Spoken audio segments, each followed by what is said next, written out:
नमस्कार. परखड मतमध्ये आपलं पुन्हा स्वागत.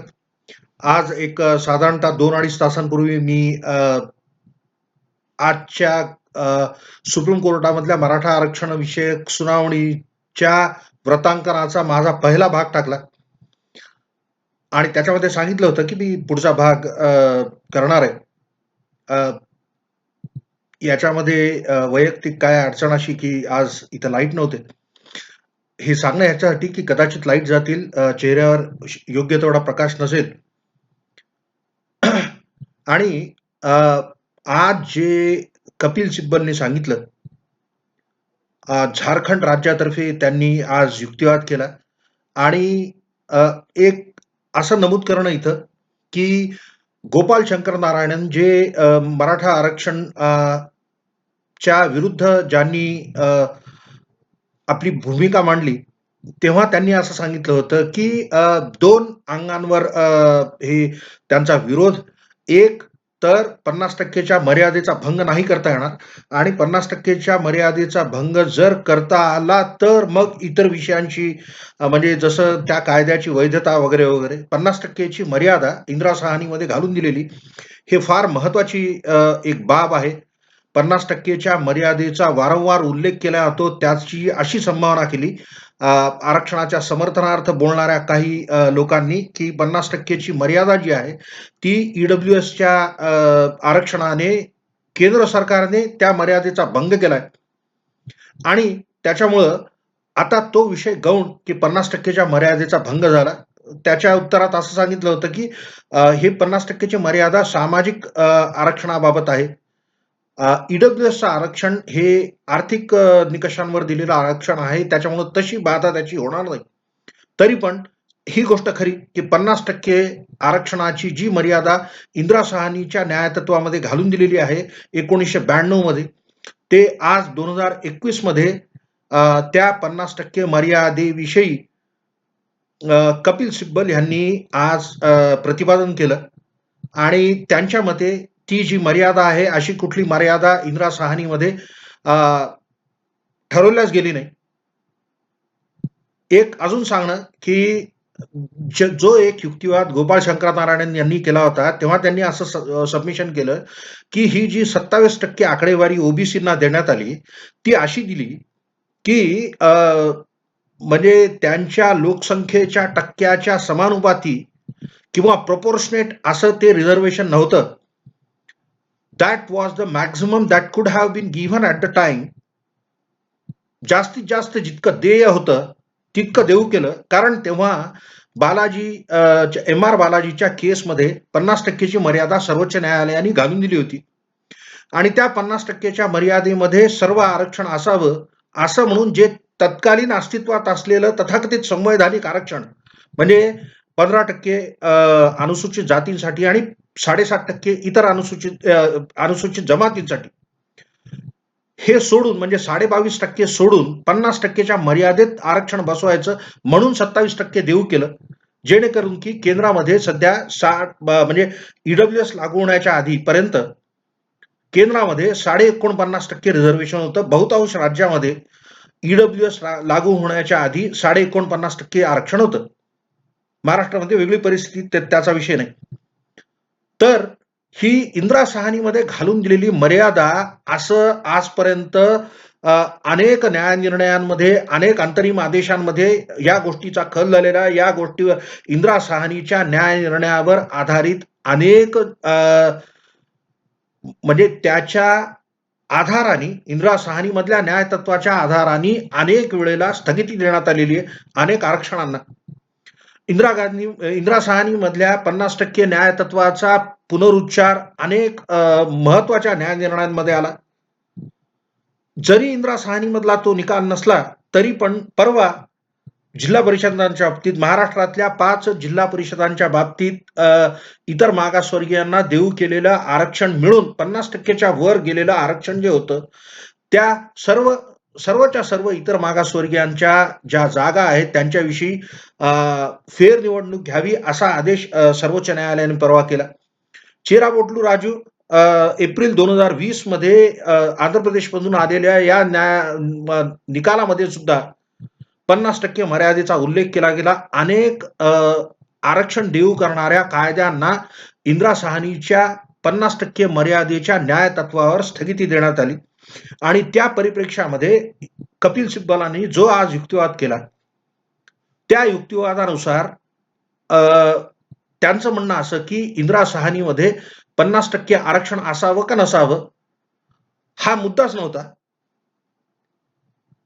पुढे जाऊन त्यांनी असं सांगितलं की मंडल आयोगाची वैधता कोणीही ग्राह्य धरलेली नाही. जर मंडल आयोगाने 50% ची शिफारस केली असली तर मंडल आयोगाच्या अहवालाची वैधता गृहीत न धरल्यामुळे किंवा त्याच्या वैधतेच्या प्रश्नाविषयी सुप्रीम कोर्टाने कुठलाही निर्देश न दिल्यामुळे तशी मर्यादा 50% ची आखणं किंवा ती राज्य सरकारवर लादणं चूक आहे. आणि त्याच्या पुष्त्यर्थ त्यांनी अनेक गोष्टी सांगितल्या. अनेक म्हणजे जे तर्क दिले त्यांनी हे तर वादातीत की त्यांनी अतिशय उत्तम आज आपली बाजू मांडली की राज्य सरकारांचा हा विवेक आहे की आरक्षण किती टक्के द्यावं. त्याच्यावर बरीच चर्चा झाली. पण शेवट कसा झाला हे फार महत्वाचं आहे. आजच्या त्यांच्या युक्तिवादाचा शेवट कसा झाला तर जे काय सगळं झालं होतं त्यांचा सगळा युक्तिवाद झाल्यानंतर कोर्टाने त्यांना एक प्रश्न विचारला की तुम्ही उद्या आम्हाला इतर बाबींविषयी सांगताय हे ठीक आहे, पण आज तुम्ही जे आम्हाला उद्या ऍड्रेस करणार आहेत म्हणजे असं ठरलं की उद्या उरलेली जी त्यांचे जो युक्तिवाद आहे सिब्बलांचा तो उद्या पूर्ण व्हावा. तेव्हा न्यायालयाने उठता उठता त्यांना एक प्रश्न विचारला की या प्रश्नावर तुम्ही उद्या उत्तर द्यावं अशी आमची अपेक्षा आहे. की तुमच्या म्हणण्याप्रमाणे मंडल आयोगाचा विषय असा होता म्हणजे इंदिरा साहनीचा जो विषय होता इंदिरा साहनीमध्ये तो असा होता की एक शासन निर्देश एका ऑफिस मेमोरंडमच्या स्वरूपामध्ये म्हणजे कार्यालयीन टिप्पणीच्या स्वरूपामध्ये एक आदेश निर्गमित करण्यात आला केंद्र सरकारतर्फे. व्ही पी सिंग जेव्हा पंतप्रधान होते तेव्हा आणि त्या आदेशामध्ये असं नमूद होतं की राज्यांच्या इतर मागासवर्गीयांच्या याद्यांना कार्यान्वित करा आणि त्याप्रमाणे एकंदरीत 27% आरक्षण देऊ करा. झालं असं की 1990 मध्ये जेव्हा हा आदेश निघाला त्याच्या तुरंत लगेच नंतर ह्याच्याविषयी सुप्रीम कोर्टात याचिका दाखल झाली आणि त्या याचिकेमध्ये अंतरिम स्थगिती दिली. पूर्ण सगळं न्यायनिर्णय झाल्यानंतर 1992 मध्ये त्या ऑफिस मेमोरंडमची वैधता जी तपासली कोर्टाने सांगितलं की ते जे ऑफिस मेमोरंडम आहे ते वैध आहे आणि राज्य सरकारांना आता त्या ऑफिस मेमोरंडमच्या आधारे आरक्षण देता येईल 27% इतर मागासवर्गीयांना. इतर मागासवर्गीय का की मुळात आरक्षण संविधानामध्ये फक्त अनुसूचित जाती आणि अनुसूचित जमातींना होतं. तर कोर्टाने असं विचारलं की तुम्ही म्हणताय की मंडल आयोगाचा अहवाल कोर्टाने स्वीकारला नाही, पण ज्या आधारावर ते ऑफिस मेमोरंडम इश्यू करण्यात आलं होतं, ज्या आधारावर ती कार्यालयीन टिप्पणी तयार करण्यात आली होती, त्याचा आधारच होता मंडल आयोगाचा अहवाल. आणि मग तो जर वैध ठरला, ती जर कार्यालयीन टिप्पणी ते जे ऑफिस मेमोरंडम जर वैध ठरलं तर मंडल आयोगाचा अहवाल स्वीकारल्यासारखं होत नाही का? त्यावर कपिल सिब्बलांनी असं उत्तर दिलं की 27% जे आरक्षण आहे हे 27% आरक्षण इतर मागासवर्गीयांना देता येईल. त्याचे कार्यकारण भाव काय असतील तो प्रश्न वेगळा, पण 27% आरक्षणाच्या बाबतीत हे न्यायालयाचं बरोबर आहे की इतर मागासवर्गीयांना 27% असावं असं तिथं ठरलं होतं. असंच रिकमेंडेशन होतं. पण 50%च्या बाबतीत जर राज्य सरकारांना त्याच्यापेक्षा जास्त आरक्षण द्यायचंय तर कोर्ट हे नाही सांगू शकत की त्याच्यावर तुम्हाला देता येणार नाही. इंदिरा साहनीमध्ये तसं काही ठरलं नाही असं सिब्बलांचं म्हणणं होतं. सुरुवात जी सिब्बलांनी केली ती अशी केली की इंदिरा साहनी जे आहे ते अनुच्छेद 16(4) विषयी आहे. म्हणजे त्या ऑफिस मेमोरंडम नुसार फक्त नोकऱ्यांचा विषय होता. त्या ऑफिस म्हणजे इंदिरा साहनीमध्ये ज्या कार्यालयीन टिप्पणीविषयी 27% इतर मागासवर्गीयांना आरक्षण जे देऊ केलं होतं त्यावेळेला व्ही पी सिंग सरकारने ते आरक्षण केवळ नोकऱ्यांमध्ये होतं. शासकीय नोकऱ्यांमध्ये 27% आरक्षण देण्यात यावं, असं मंडल आयोगाच्या शिफारसीवरून निर्णय व्ही.पी. सिंगनी घेतला होता. त्याच्याविषयीचं चॅलेंज इंदिरा साहनीमध्ये निकाल दिला. आणि ते होतं अनुच्छेद 16(4) बद्दल. अनुच्छेद 16(4), अनुच्छेद 16(1) आणि अनुच्छेद 15(1) आणि 15(4) हे पुन्हा एक बार समजून सांगतो. अनुच्छेद 15(1) असा की भेदभावरहित वागणुकीची नागरिकाला हमी, fundamental right regarding non discrimination by the state, that is 15(1). 16(1) is non discrimination in the subject of employment, म्हणजे रोजगाराच्या बाबतीत भेदभावरहित वागणूक हे 16(1) मध्ये तत्व अनुसूचित आहे. इतर बाबतीत 15(1) मध्ये एक समान वागणूक, भेदभावरहित वागणुकीचं आहे. 16(4) मध्ये मूळ आरक्षणात ही तरतूद होती की रोजगाराच्या बाबतीत ह्या मूलभूत अधिकाराच्या असताना सुद्धा रिगार्डलेस ऑफ असं नॉमेनक्लेचर, तर राज्य सरकारांना हा अधिकार राहील की काही लोकांना जे मागासवर्गीय आहेत त्या मागासवर्गीयांना आरक्षण देण्याचे राज्य सरकारला केंद्र आणि राज्यांना अधिकार राहतील. आणि ते जी तरतूद आहे त्या तरतुदीचा आणि मूलभूत अधिकाराचा भेदभावरहित वागणुकीचा काही संबंध नाही, असं ते तत्व. आता जे आज सिब्बलांनी सांगितलं की इंदिरा साहनी 16(4) बाबत आहे, 15(4) बाबत नाही. म्हणजे शिक्षणातलं आरक्षणाच्या विषयी इंदिरा साहनी नाही आणि शिक्षणामध्ये आरक्षणाची 50% मर्यादा असावी हे कुठंही कधीही ठरलं नाही. त्यांनी पुढे असं सांगितलं की इंदिरा साहनीच्या न्यायनिर्णयानंतर कुठल्याही संविधान पीठाने इंदिरा साहनीच्या वैधतेबाबत कुठलं भाष्य केलं नाही. कुठल्याही संविधान पीठाने, कुठल्याही घटनापीठाने हा विषय पुन्हा चर्चेला घेतला नाही. आणि 15(4) खाली काय मर्यादा असावी आरक्षणाची असं कुठलंही न्यायतत्व नाही. त्यांनी असं सांगितलं की माझ्या वाचनात नाही. कोणी जर मला त्याच्याविषयी माहिती दिली तर त्याचा आनंद, म्हणजे त्यांनी बोलताना असं सांगितलं की I would like to be educated about any judgement, त्याच्याविषयी मला ज्ञान मिळालं तर आनंद होईल की असं कुठलं शिक्षणाच्या बाबतीत 50% मर्यादा असावी. आणि मग मुद्दा आला की 15(4) मध्ये काय? 15(4) मध्ये असं आहे की 15(4) हे भेदभावरहित वागणुकीच्या तत्वाच्या विरुद्ध जाऊन सुद्धा सरकार मागासवर्गीयांच्या उत्थानासाठी काही गोष्टी करू शकतं. आणि त्या 15(4) मध्ये जे मागासवर्गीय म्हणून ज्यांचं नॉमिनेशन, त्याच्यामध्ये मग इतर सगळेजण आले, म्हणजे अनुसूचित जाती, जमाती आणि इतर मागासवर्गीय आणि आणखी कुठले मागासवर्गीय जे आर्थिकदृष्ट्या मागासवर्गीयांसुद्धा त्याच्यासाठी अनुच्छेद 15(6) नी तरतूद करण्यात आली आहे. तर असं की आरक्षण देऊ करण्याच्या अधिकारावर मर्यादा आहे राज्य सरकारच्या, असं कपिल सिब्बलांनी सांगितलं. मग न्यायालयाने त्यांना विचारलं की हे जे उत्थानासाठी हे directive principles of state policy मधलं एक मार्गदर्शक तत्वांमध्ये असं सांगितलेलं आहे अनुच्छेद 46 मध्ये की मागासवर्गीयांच्या उन्नतीसाठी, त्यांच्या उत्थानासाठी केंद्र सरकार, राज्य सरकार काही पावलं उचलावी त्यांनी आणि त्याच्यासाठी ते कटिबद्ध असावेत. याच्या खाली, या तरतुदीखाली हे आरक्षण देऊ करण्यात येतं शिक्षणामध्ये. आणि हे जेव्हा आरक्षण देऊ करतात राज्य सरकार, तेव्हा त्याच्यावर मर्यादा नसावी. आता कोर्टाने असं विचारलं की तुम्ही जे तरतुदी मागासवर्गीयांच्या उत्थानासाठी करणार, त्या तरतुदींची सुरुवात आणि अंत आरक्षणातच का होते? आरक्षण सोडून इतर कुठले पावलं का उचलत नाही सरकार? म्हणजे आरक्षणाचा स्पष्ट उल्लेख फक्त 16(4) मध्ये, आरक्षणाचा उल्लेख 15(4) मध्ये आरक्षणाचा उल्लेख नाही. आरक्षण 15(4) मध्ये केवळ काही पावले उचलू शकतं सरकार, त्याची तरतूद आहे ती. तर हे जे आरक्षण पुरवायचं आहे, ह्या आरक्षणाच्या शिवाय इतर काही आहे की नाही? आरक्षणाने सुरुवात, आरक्षणानेच अंत का? Affirmative action does not only mean reservation, there must be other modes too, असं कोर्टाने सांगितलं. तेव्हा सिब्बलांनी असं सांगितलं की त्याच्याविषयी इतर अनेक गोष्टी आहेत ज्याच्याशी न्यायसंस्था परिचित नाही. म्हणजे संसाधने,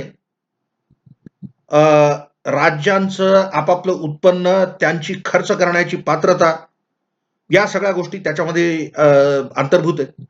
कोर्टाने एक प्रश्न विचारला त्यांना, की शिक्षणाची व्याप्ती वाढवावी, चांगल्या संस्था तयार कराव्यात.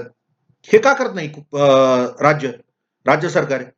तर मग त्यांनी सांगितलं, की राज्य सरकार यांनी काय करावं तो त्यांचा विषय आहे. पण एक असं आहे, की राज्य सरकारांना पुरेसे संसाधनं पाहिजेत, पुरेशी आर्थिक तरतूद पाहिजे.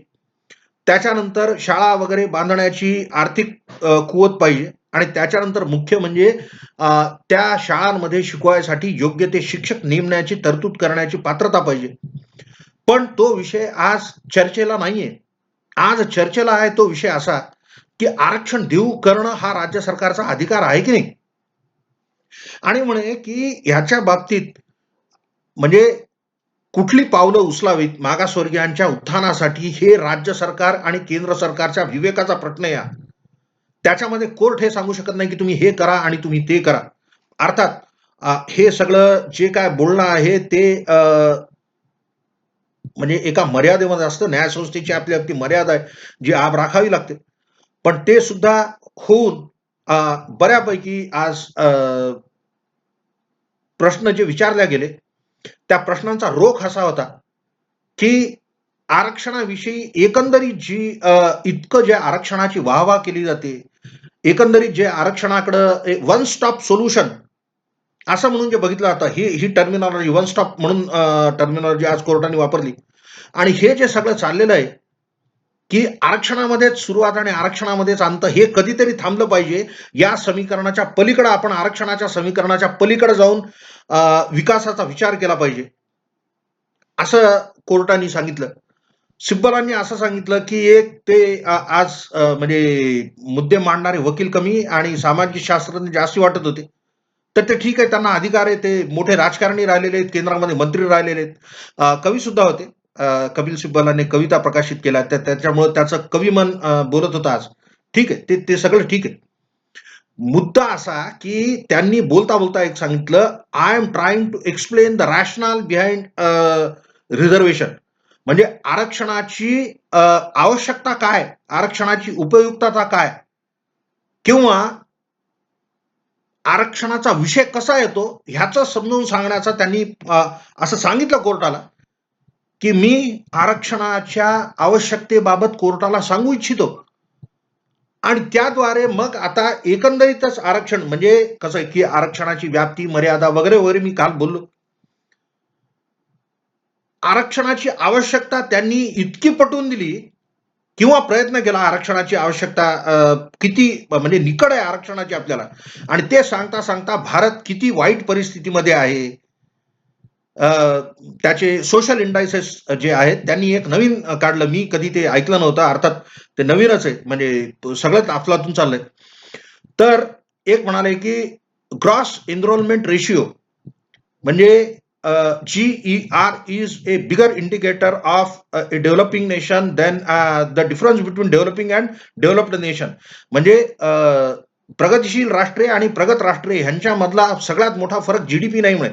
ग्रॉस डोमेस्टिक प्रोडक्ट ज्याला म्हणायचे तो नाही. तर ते GER त्यांनी एक काढलं ग्रोस एनरोलमेंट रेशिओ म्हणजे किती मुलं शालेय शिक्षणासाठी म्हणजे प्राथमिक शिक्षणासाठी, माध्यमिक शिक्षणासाठी, उच्च माध्यमिक शिक्षणासाठी आणि पुढं पदवीसाठी किती लोक आपलं नाव नोंदवतात, ते प्रगतीचं खरं लक्षण आहे. कोर्टाने त्यांना असं सांगितलं, की तुम्ही जे सांगताय ते सगळं एक जातीविषयी का सांगताय? जात, जात, जात, जात म्हणता तुम्ही. उपलब्धता म्हणता. ही उपलब्धता केवळ जातीनेच ठरत नसते. त्या ठिकाणी किती कॉलेजेस आहेत, त्या ठिकाणी किती शाळा आहेत. एखाद्या विद्यार्थ्याला त्या शाळेमध्ये जाण्याची पात्रता फक्त त्या अंतरावरून सुद्धा ठरते वगैरे वेगवेगळे प्रश्न विचारण्यात आले. ह्यांनी असं सांगितलं सिब्बलांनी, की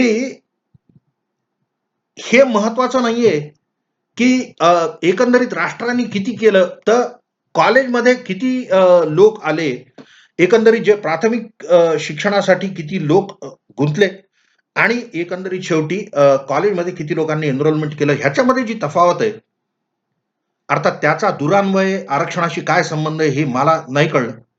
कोर्टाला कळलं असेल, उद्या कदाचित ते सांगतील अजून काय अजून सांगणार आहेत ते. भरपूर ते काय सांगणार आहेत ह्याच्याविषयी त्यांनी झारखंड राज्य सरकारच्या वतीने जे काय सादर केलंय. आज त्यांनी असं सांगितलं, की कुठल्या-कुठल्या विषयी ते बोलणार आहेत. आणि एक विषय त्यांनी असं सांगितलं, की अनुच्छेद 15(4) आणि 16(4) मध्ये खूप फरक आहे. पुढे कोर्टाने त्यांना असं विचारलं, की ठीक आहे, ह्या सगळ्या गोष्टींचा विचार झालेला आहे किंवा विचार होईल पुढं. मुख्यत्वे करून आरक्षणाच्या बाबतीतच हे सगळं का चाललेलं आहे? म्हणजे जी डिबेट चालू आहे सध्या कोर्टासमोर, ती डिबेट म्हणजे जे युक्तिवाद जे चालले, ते युक्तिवाद आणि दाखल करण्यात आलेले न्याय निर्णय ते आरक्षणाच्या बाबतीत आहेत. इतर कुठल्या बाबतीत ते ते म्हणजे अ, वैयक्तिक उन्नतीच्या बाबतीत इतर कुठल्या पॅरामीटरचा विचार नाही का करता येणार? नाही म्हणाले ते, की तो तर राज्य सरकारचा अधिकार आहे आणि this bears a bit of going back the context, फार म्हणजे क्लिष्ट त्यांनी जे काय आर्ग्युमेंट्स केले आणि त्याच्यावर कोर्टाने त्यांना काय विचारलं, हे फार थोडक्यात,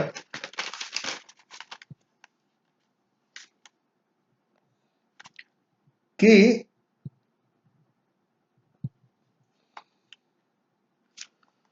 उपलब्धता फक्त जातीवर आधारित नाही. कोर्टाने विचारलं, संस्था, शाळा, कॉलेज, सीट्स ज्या आहेत त्या सुद्धा अपुऱ्या पडत असतील. त्याच्यावर सिब्बलांनी असं सांगितलं, की ही जी त्यांनी सांगितलं ग्रोस एनरोलमेंट रेशिओ, आणि त्याच्यावरून असं एक न्यायतत्व त्यांनी सांगितलं, की जर राज्यांनी किंवा केंद्रांनी 70% आरक्षण दिलं, तर तुम्ही ते 70% आरक्षण रहित करू शकता, रद्द करू शकता. पण सरकारने 50% मर्यादेच्या आतच आरक्षण द्यावं हे तुम्ही सांगू शकत नाही. आणि हे सांगू शकत नाहीत, तो विषय इथं वादाचा नाहीये. राज्याची आर्थिक तरतूद, शाळा वगैरे स्थापन करण्याची क्षमता, हे सर्व या प्रकरणाशी संबंधित नाही. कोर्टाने असं सांगितलं, की याच्याशी संबंधित प्रकरण आहे आणि म्हणून ते आमच्या समक्ष आहे आणि त्याच्यावर चर्चा होईल. सिब्बल म्हणाले, की इथं तो वाद नाही आणि न्यायालय ते करू शकत नाही. म्हणजे धोरणात्मक निर्णय जे आहे ते न्यायालय घेऊ शकत नाही. हे तत्व म्हणून खरं. पण चर्चा तर करू शकतं न्यायालय, की त्या चर्चेलाही तुम्हाला सामोरं जायचं नाहीये. म्हणजे तुम्हाला विचारलेल्या प्रश्नांचं तुम्ही प्रश्न टाळता, प्रश्नांची उत्तर द्यायचं. आणि हे सगळं कशासाठी? की अ, अतिशय कन्व्हिनियंट टाईमला सिब्बलांनी जी महाराष्ट्र सरकारच्या वतीने ह्याच्या आधी झालेल्या सुनावण्यांमध्ये युक्तिवाद केले, ते सोडून आता त्यांना झारखंडच्या वतीने हे करायला मिळतंय, तर ठीक आहे, ते करतील, आपापला पक्ष मांडतील ते. एकंदरीत मराठा आरक्षणाच्या वैधतेविषयी अजूनही एकही ते बोलले नाहीत, हे तर बरोबर, कारण की ते झारखंडच्या प्रश्नाविषयी बोलतायत. पण आरक्षण कसं आवश्यक हे सांगता त्यांनी आरक्षणाचा टक्का कसा वाढवायचा हे सुद्धा सांगून टाकलं. किंवा का वाढवायचा, त्याची आवश्यकता, आरक्षणाचा टक्का वाढवण्याची आवश्यकता काय, हे तर महाराष्ट्र सरकारपेक्षा पुढे गेले अजून. महाराष्ट्र सरकारने सांगितलं, की ठीक आहे, म्हणजे जे हायकोर्टाने सुद्धा मान्य केलं होतं, की म्हणजे विशेष व असाधारण परिस्थिती आहे आणि त्या विशेष व असाधारण परिस्थितीमध्ये मराठा जातीला 50% मर्यादेचा भंग करून सुद्धा आरक्षण देऊ करता येतं. अर्थात मुंबई उच्च न्यायालयाच्या आदेशामध्येच हे नमूद आहे, की राज्य सरकारने लवकरात लवकर पावलं उचलून इंदिरा साहनीच्या न्याय निर्णयाच्या तत्वावर आधारित हे जे आरक्षण आहे, हे आरक्षण 50% पर्यंत सीमित करण्यासाठी करावं.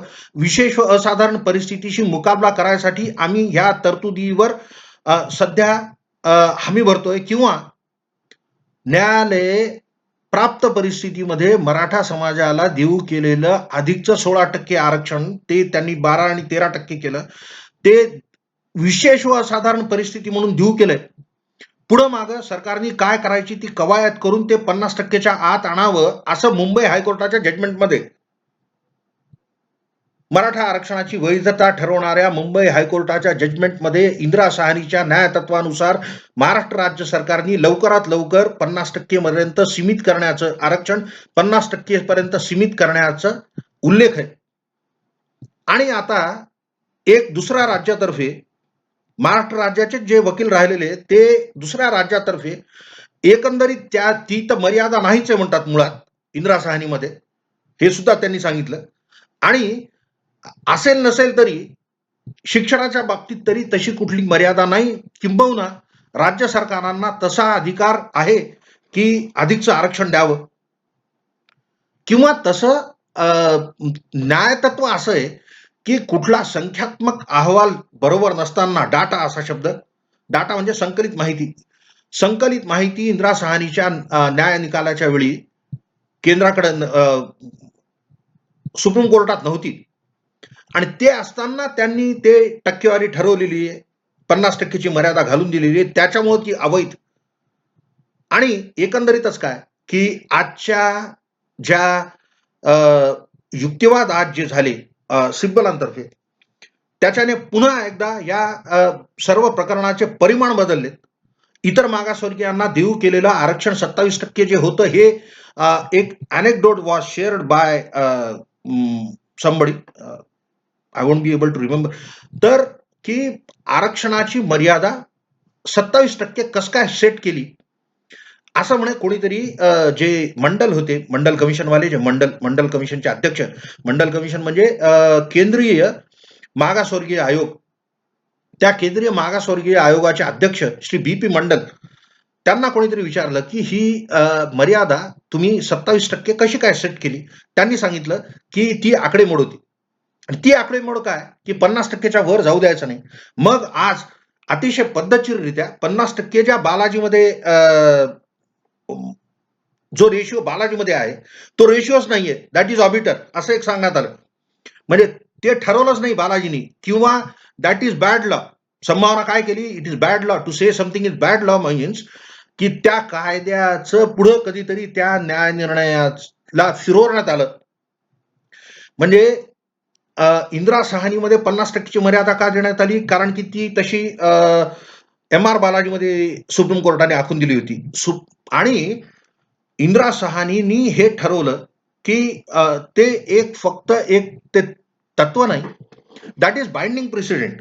इंदिरा साहनीमध्ये असं सांगितलं सुप्रीम कोर्टाने की तो न्याय निर्णय जो आहे तो फक्त तत्वाचा भाग नाही, ते फक्त मार्गदर्शक तत्व नाहीये, तर दॅट इज बाइंडिंग प्रेसिडेंट. आणि सुप्रीम कोर्ट आजपर्यंत इंदिरा साहनीला बाइंडिंग प्रेसिडेंट मानत आलेलं आहे की इंदिरा साहनी मधल्या मर्यादेचा भंग झाला, म्हणून आत्ताच मी सांगितलं की अनेक आरक्षणांना स्थगिती देण्यात आलेली. आता त्या इंदिरा साहनीच्या करेक्टनेसलाच डाऊट करणारा आजचा युक्तिवाद होता. दिवसेंदिवस आता हे नाही बोलायला की अक्षरशः जीव टांगणीला लागले लोकांचे. 2 वर्ष झाली कुठली नोकर भरती नाही. अर्थात हे अनेक वेळेला सांगून झालंय, पण निकाल लवकरात लवकर लागावा. हे जे आजचं झालं, हा जो युक्तिवाद आजचा होता, या युक्तिवादाने पुन्हा एकदा सांगतो ह्याचा परिमाण पूर्णपणे बदललेत.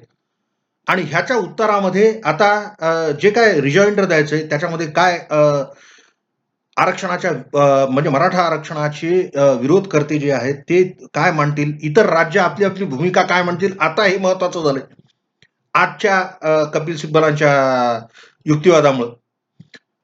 हा व्हिडिओ माझा सगळ्यात मोठा व्हिडिओ आपण ऐकून घेतलं. हे इतकं सांगणं आवश्यक आहे की in real time there should be documentation of what has happened.